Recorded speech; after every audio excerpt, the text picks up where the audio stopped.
धृतराष्ट्र ने कहा कहना क्या चाहते हो?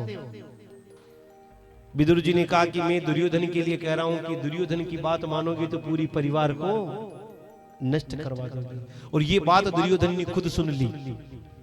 दुर्योधन ने कहा अच्छा हमारा ही नमक खाते और हमारे ही खिलाफ भड़काते हो।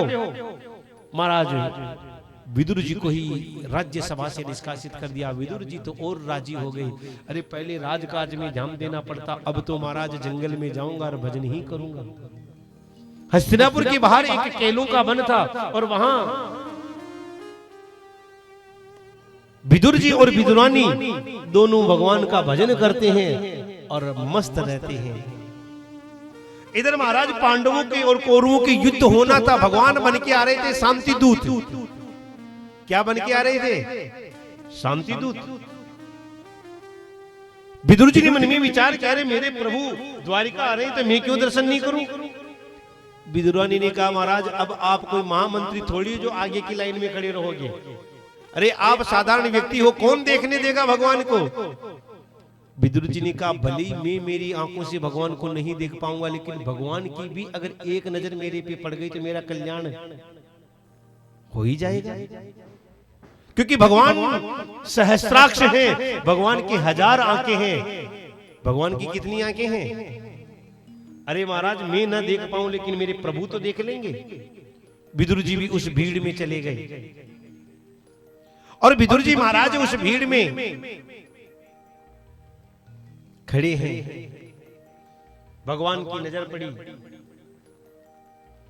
महाराज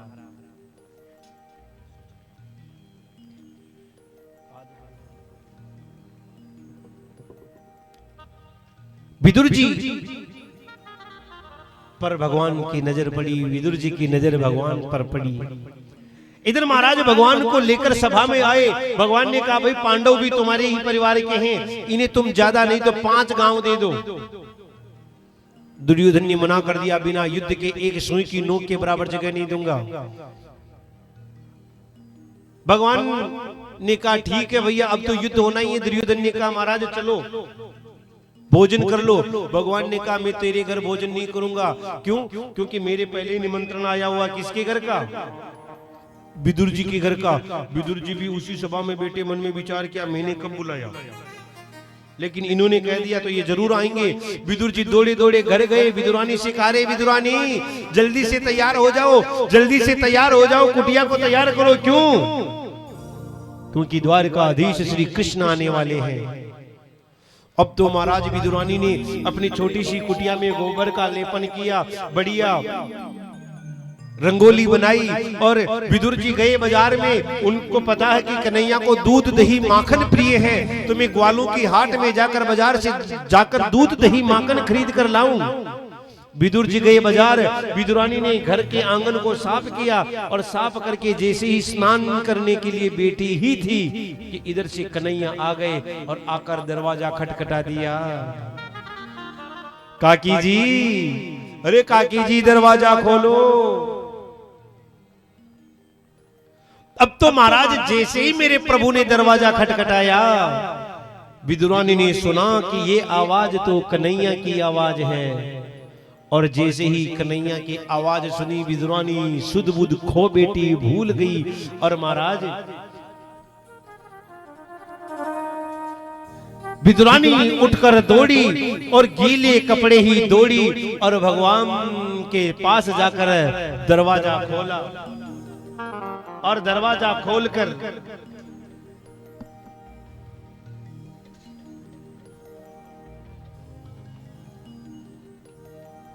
दरवाजा खोला और महाराज टकटकी लगाकर विदुरानी को देख रही है। विदुरानी कन्हैया को देख रही है। कन्हैया ने सोचा कि अब अंदर आएगा तो कहेगी, अब अंदर आने को कहेगी, लेकिन विदुरानी तो कुछ बोलती नहीं। महाराज टकटकी लगाकर कन्हैया को देख रही है। 10 मिनट खड़ी रही, 15 मिनट खड़ी रही, आधा घंटा खड़ी रही। कन्हैया ने कहा काकी जी यहीं खड़ी रखोगे या अंदर भी आने को? अरे अरे कन्हैया पधारो। और महाराज कन्हैया को लेकर अंदर आई और छोटी सी कुटिया में विदुरानी कहती लाला अरे कन्हैया यहाँ बैठो, अरे कन्हैया यहाँ बैठो, अरे कन्हैया यहाँ बैठो। और चारों तरफ घुमाया और अंत में बिठाया तो उल्टी चौकी बिठा लगाकर कन्हैया को बिठा दिया। हाँ। और महाराज अंत में कन्हैया बैठे, विदुरानी पास में बैठ गई और विदुरानी बेटी टकटकी लगाकर कन्हैया को देख रही है। बड़ी देर हो गई, कन्हैया ने कहा काकी जी जोरती भूख लग रही है, कछु खाइबे के ताई मिलेगो? हाँ? महाराज खाइबे के ताई मिलेगा क्या? और बड़े प्रेम से आइए आप हम सभी भी सुनते हैं, बड़ा सुंदर पावन भजन है कि किस प्रकार भगवान विदुर जी के घर आए हैं पावना बनकर।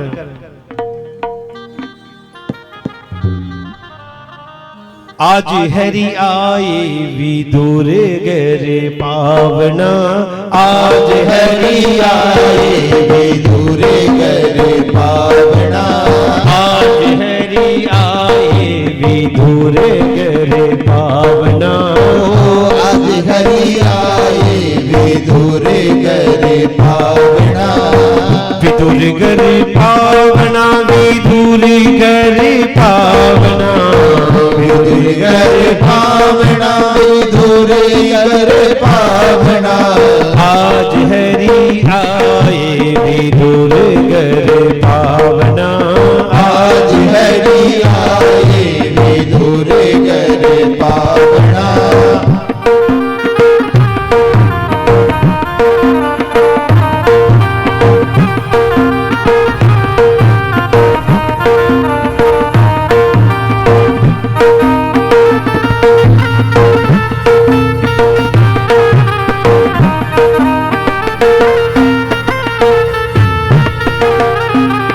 देखो अपना मुंह खुणकुण चावेगा, आपने कहे भी भगवान फावना बन रहा है।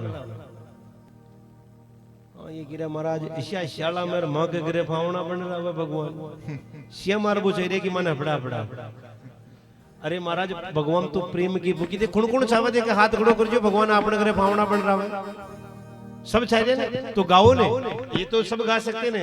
अरे आज हरि आए विदुर घर पावना, आज हरि आए विदुर घर पावना, विदुर घर पावना विदुर घर पावना, विदुर घर पावना, विदुर घर पावना, आज हरि आए विदुर घर पावना, आज हरि आए विदुर घर पावना।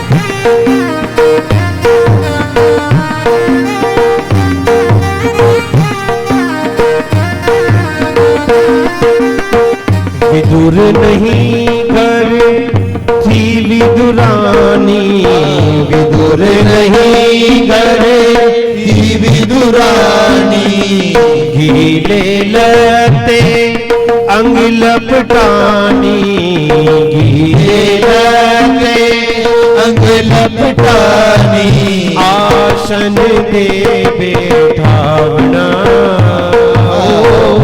आसन दे बैठावना, आज हरि आए विदुर घर पावना, आज हरि आए विदुर घर पावना।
कुछ भी नहीं है। घर में भी तो कुछ भी नहीं है।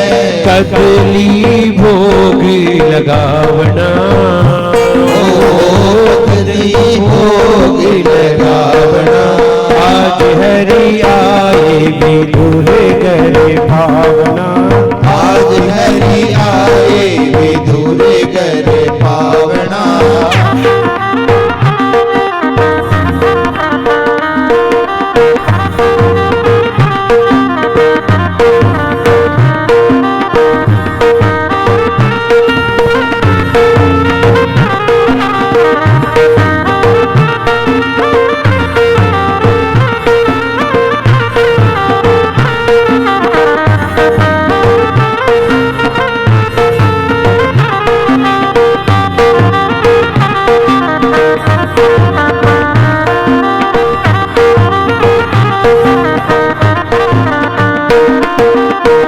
इतने माही विदुर जी आए, इतने माही विदुर जी आए। विदुरानी पर बहुत रिसाए। विदुरानी पर बहुत रिसाए।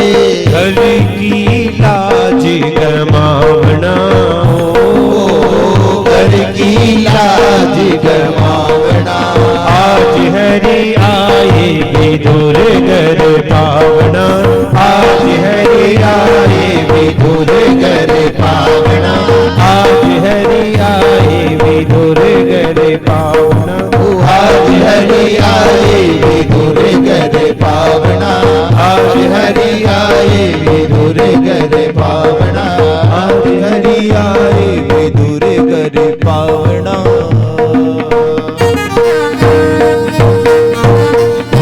बोले भक्त और भगवान की जय हो। महाराज कन्हैया पधारे, विदुरानी ने बिठाया तो कैसे बिठाया? उल्टी चौकी पर, वो भी कहां जहां बर्तन साफ किए जाते हो। महाराज विदुरानी बेटी, कन्हैया ने पेट पर हाथ घुमा के कहा, काके जी भूख लग रही है। विदुरानी ने कहा, रुको, अभी काका जी आ रहे हैं तुम्हारे बाजार से सामान लेके। ना आए काके जी, जोरते लग रही है। और विदुरानी दौड़ी दौड़ी गई और कुछ केले लेकर आई। और महाराज केले लेकर आई। विदुरानी ने केला छीला, जो गिरी थी ना घर, गिरी को फेंक दिया और छिलका किसको दिया? कन्हैया को दे दिया। कन्हैया ने एक छिलका खाया, दो छिलका खाए, तीन खाए, 5 खाए। जितने में विदुर जी आ गए, विदुरानी को आकर बहुत डांटा, अरे शर्म नहीं आती है, गीले कपड़े बेटी है और खिला रही है तो क्या? केले की छिलकी? विदुरानी ने कहा, ओहो, मैं छिलके खिला रही थी क्या? विदुर जी ने कन्हैया से कहा, कन्हैया आप ही कह देते। कन्हैया ने भी कहा, ओहो, इतनी देर में छिलके खा रहा था क्या? महाराज विदुरानी को डांट कर भेजा और विदुर जी ने क्या किया? केला उठाया, छीला, छिलके को फेंका और गिरी कन्हैया के मुख में दी। कन्हैया ने जैसे ही थोड़ी सी गिरी खाई और कहा, काका जी वो स्वाद नहीं आवना। कौन सा स्वाद? जो काकी के हाथ के छिलके के अंदर जो स्वाद आ रहा था, वो इस गिरी में भी नहीं आ रहा है।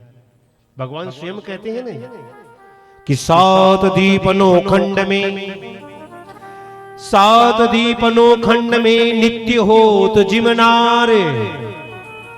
एक सबरी एक विदुर गर, तृप्त भये 2 बार। भगवान ने कहा कि भर पेट तो मैंने 2 बार ही खाया। कब? एक तो सबरी के यहाँ और एक विदुर जी के घर। भोली भक्त और भगवान की जय हो।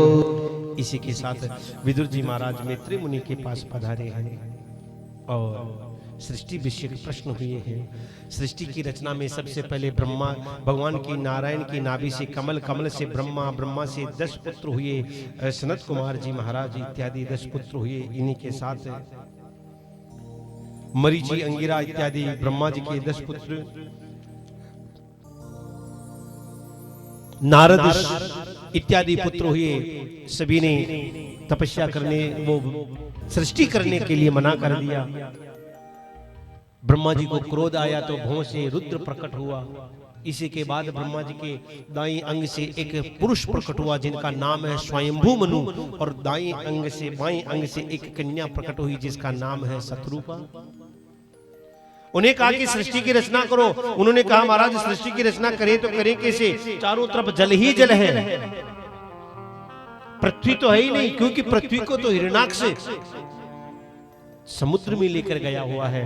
और ब्रह्मा जी की नाक से एक शुकर का, सुअर का, वराह का बालक प्रकट हुआ और भगवान नारायण ने वराह रूप धारण किया। बोले वराह नारायण भगवान की जय हो।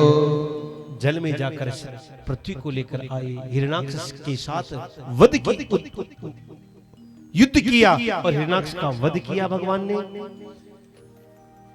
परीक्षित ने पूछ लिया कि ये हिरणाक्ष कौन था, तो कहते कि ये भगवान के ही पार्षद थे, जय और विजय। सनत कुमारों का श्राप लगा, इसलिए इनको 3 बार राक्षस बनना पड़ा। पहले जन्म में हिरणाक्ष और हिरण्यकशिपु बने, दूसरे जन्म में रावण और कुंभकर्ण बने, और तीसरे जन्म में शिशुपाल और दंतवक्त्र बने। ये कश्यप जी की माता दिति के गर्भ से जन्म लिया। और इसी के साथ